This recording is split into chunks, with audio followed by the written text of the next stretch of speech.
We're in Cave River Valley with Dave McGowan and Dan Jones and myself. We're getting ready to go in a cave and take some photos. Dave said we look like dweebs with our knee pads on the outside of our clothes. I wasn't referencing your knee pads. There's nothing I can do to really make myself not look like a dweeb at this point. We were lucky enough to have professional filmmaker and friend of mine, Dave McGowan, guide us and share some of his advice from years of filmmaking in caves.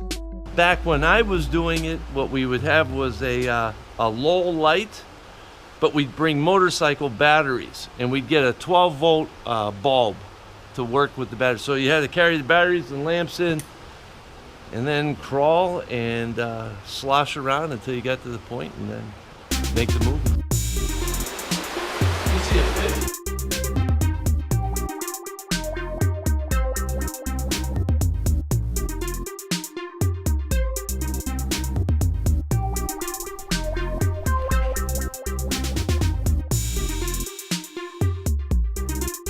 Yeah, we came in and there was a church Yeah. that we're probably underneath right now, and then right next to that church was a cemetery. Yeah. At some point I think we're gonna be underneath the cemetery. Oh, look at this thing.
Our plan was to hike the entire cave first and look for places that we could take photos and not necessarily stop when we saw those places, but get them all on the way back so we knew where the good spots were, so we didn't stop at the first thing we saw and waste all our time and then go on to see something way more amazing. So now that we've scoped out the entire cave and we know what's in here, Dan and I have decided that we saw a place earlier towards the entrance that has a lot of beautiful formations, so we're going to go there and do some photography.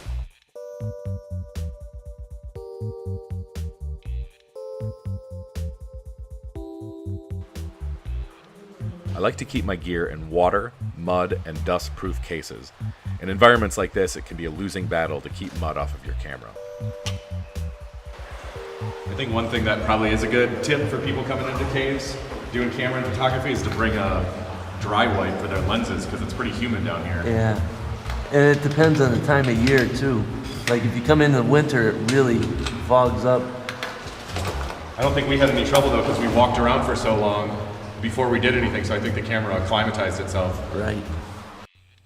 We captured the photos we set out to get of our lovely model Dan, and thanks to our caving guide Dave, we made it out alive.